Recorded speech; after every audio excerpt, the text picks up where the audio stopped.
नमस्कार दोस्तों, स्वागत है आपका आज के नई वीडियो में। आज हम कर रहे हैं प्रश्नावली 14.1 का क्वेश्चन नंबर 5। यहाँ दे रखा है, किसी फुटकर बाजार में फल विक्रेता पेटियों में रखे आम बेच रहे थे।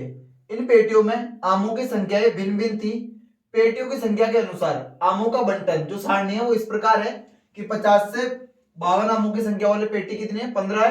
53 से 55 वाली 110 है। 55 से 58 वाली 135 है। 59 से 61 वाली 115 है। और 62 से 64 आम वाली पेटियां कितनी है? 25 है। ठीक है, यहां देखो एक चीज नोट करना। पहले हम जितने भी वर्ग अंतराल पढ़ रहे थे ना, वो जैसे 0 से 2 पे खत्म हो रहे थे ना, तो 2 से शुरू हो रहे थे 4 तक। यहाँ 50 से 52 है, लेकिन वापस 52 से स्टार्ट नहीं, कितने से? 53 से स्टार्ट है। तो सबसे पहले तो अपन इस क्वेश्चन में क्या करेंगे? वर्ग अंतराल को बराबर करेंगे। तो वर्ग अंतराल को बराबर करने के लिए क्या ध्यान रखना आपको? ये ध्यान रखना बस, इसमें गैप कितने का आ रहा है? जो एक का, मतलब एक की वजह से अपने को दिक्कत आ रही है, उस एक को क्या करना है? आधा आधा, मतलब कि 0.5 करके 50 में से तो 0.5 घटा दो और 52 में 0.5 जोड़ दो, तो लास्ट में क्या फर्क पड़ेगा? 64 है ना, तो 64 में 0.5 जुड़ जाएगा, बाकी नॉर्मल रहेगा। तो समझ में आया कैसे करना है इसको? एक बार देख लो। वर्ग अंतराल, वर्ग अंतराल में क्या करना? 50 से तो 0.5 कम करना है, तो इसको लिख देंगे 49.5 से इसमें 0.5 जोड़ देना है, तो ये हो जाएगा 52.5 और बाकी सेम चलने लग जाएगा। अब ये 52.5 पे खत्म होना, तो ये हो जाएगा 52.5। यहां से शुरू हो जाएगा, 52 के बाद में कितना आ रहा है? 55 आ रहा है, तो हो जाएगा 55.5। इसके बाद में 55.5 यहाँ जाएगा। इसके बाद में कितना? 58 है, तो हो जाएगा 58.5। फिर ये 58.5 यहाँ पे आ जाएगा, और उसके बाद में क्या? 61, तो 61.5। फिर 61.5 यहाँ पे आ जाएगा, और लास्ट में क्या है? सॉरी, 61.5 यहाँ पे आ जाएगा, तो इसके बाद में क्या है? 64.5, तो यह जाएगा 64.5, मतलब 64 है तो 64 के बाद में क्या जाएगा? 64.5। तो ये तो आ गया अपना वर्ग अंतराल। क्या करना है? 50 से 0.5 कम कर देना, 52 में 0.5 जोड़ देना, सेम यहाँ पे हो जाएगा। तो ये तो हो जाएगा, यहाँ से 0.5 कम करेंगे तो 61.5, और इसमें 0.5 जोड़ देंगे तो 64.5। ये हो जाएगा इसका आंसर। देखो, वर्ग अंतराल के बाद में क्या निकालना है अपने को? अब देखो, पहले भी जो क्वेश्चन नंबर 1 और 2 था उसमें अपन ने प्रत्यक्ष विधि सीख ली थी। क्वेश्चन नंबर 3 और 4 था उसमें कल्पित सीख ली। अब हम सीखेंगे पग विचलन माध्य, या फिर पग विचलन विधि से माध्य ज्ञात करना। तो उसके लिए भी अपने को सबसे पहले तो क्या चाहिए? एफ अपने को दे रखी है। एफ कितनी है? 15, 110, 135, 115 और 25। इसके बाद में निकालना होता है एक्स। एक्स अपने को पता है, इन दोनों को जोड़ के क्या करना है? 2 का भाग दे देना है। तो 5 और 5 को जोड़ेंगे तो कितना हो जाएगा? 0.5 और 0.5 हो जाएगा 1। 1 और 50 में जोड़ेंगे तो कितना हो जाएगा? 50। 50 और 52 कितने हो जाएंगे? 102। 102 में 2 का भाग देंगे तो कितना हो जाएगा? 51। इसके बाद में ये भी 0.5 और ये 0.5 कितने हो जाएंगे? 1 को इधर जोड़ दो, 56। 56 में 52 जोड़ेंगे तो कितने हो जाएंगे? 108, और 108 का आधा कितना हो जाएगा? 54। अब कितने कितने का गैप है? 51 के बाद में 54 आया, तो 54 के बाद में क्या आ जाएगा? 57। 57 के बाद में क्या आ जाएगा? 60, और 60 के बाद में क्या आ जाएगा? 63। तो ये आ गया x का मान। ठीक है, अब अपने को पग विचलन विधि से माध्य ज्ञात करना है। कौन सी विधि? पग विचलन विधि। पग विचलन विधि। तो पग विचलन विधि से जो माध्य ज्ञात करते हैं, माध्य बराबर होता है a plus sigma F you upon sigma F into H.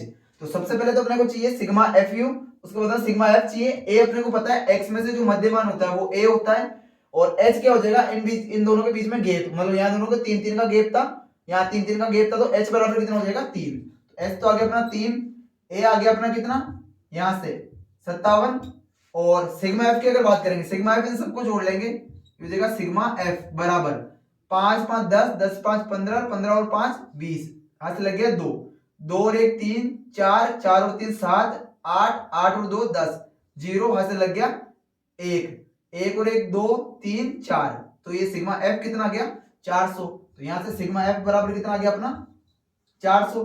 अब अपने को सिग्मा एफ यू निकालना है। सिग्मा एफ यू का सीधा सा लॉजिक है, यू बराबर निकालना है, तो यू क्या हो जाएगा? यू होता है x माइनस ए अपॉन एच, मतलब डी में अपन ने x माइनस ए तो निकालना सीख ही लिया था जो कल्पित विधि में था, x माइनस ए अपॉन एच। तो इसमें सीधा सा लॉजिक याद रखना आपको कि जो मध्यमान है उसके सामने सीधा क्या लिख दो? 0, ऊपर लिख दो आप -1 -2, और नीचे लिख दो +1 +2। अगर ऊपर और होता तो -3 चला जाता, नीचे और होता तो +3 चला जाता। ठीक है, अब अपने को चाहिए सिग्मा एफ यू। तो सिग्मा एफ यू से पहले अपने को एफ यू निकालना पड़ेगा। एफ यू के लिए इनको गुणा करना पड़ेगा, एफ और यू को। तो 15 दूना 30, तो ये हो जाएगा माइनस का 30। 110 को 1 से गुणा करेंगे तो माइनस का 110। 135 को 0 से गुणा करेंगे तो 0। 115 को 1 से गुणा करेंगे तो 115, और 25 को 2 से गुणा करेंगे तो 25 दूना 50। अब माइनस वालों को जोड़ लेते हैं तो ये हो जाएगा माइनस का 140, माइनस का 140, और इन दोनों को जोड़ देते हैं 115 और 50 को, तो ये कितना हो जाएगा 165। किसका? प्लस का। अब निकालना अपने को सिग्मा एफ यू, मतलब इन दोनों का जोड़, तो प्लस माइनस जुड़ते हैं या घटते हैं, चिन्ह आता है बड़ी संख्या का, बड़ी संख्या तो बच गई प्लस की, और 165 में से 140 जाएगा तो कितना बच जाएगा 25। ये आ गया अपना सिग्मा एफ यू का मान। ठीक है, एच अपने को पता ही है, यहाँ से एच कितने आ गए 3। यहाँ पे मान रख देंगे तो ए बराबर कितना हो जाएगा, ए हो जाएगा यहाँ से 57 प्लस सिग्मा एफ यू का मान यहाँ से आ जाएगा, सिग्मा एफ यू कितना है 25 बटे हुए सिग्मा एफ कितना है 400 इनटू में एच कितना है, एच यहाँ से पता चल जाएगा अपने को 3, जो बराबर गैप चल रहा था। भाग देंगे तो 25 से कम 25, यहाँ पे देंगे 25 से कम 25, 15 बच गए, 25 सिक्के 150, तो ये हो जाएगा अपना 57 प्लस 3 का गुणा करेंगे 3 एकम 3 बटे हुए 16, सॉरी ये 57 है, तो जाएगा 57 प्लस 3 बटे हुए 16।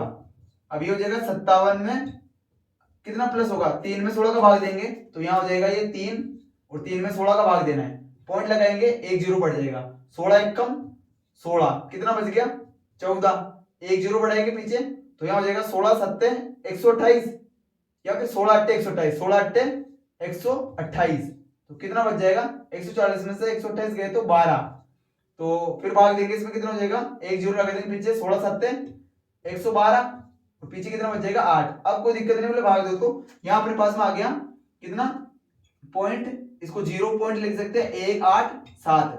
देखो ये हो जाएगा 57.187, और अगर आपको पॉइंट के बाद दो ही संख्या रखनी केवल, तो डिपेंड करता है कि तीसरे नंबर पर क्या संख्या है।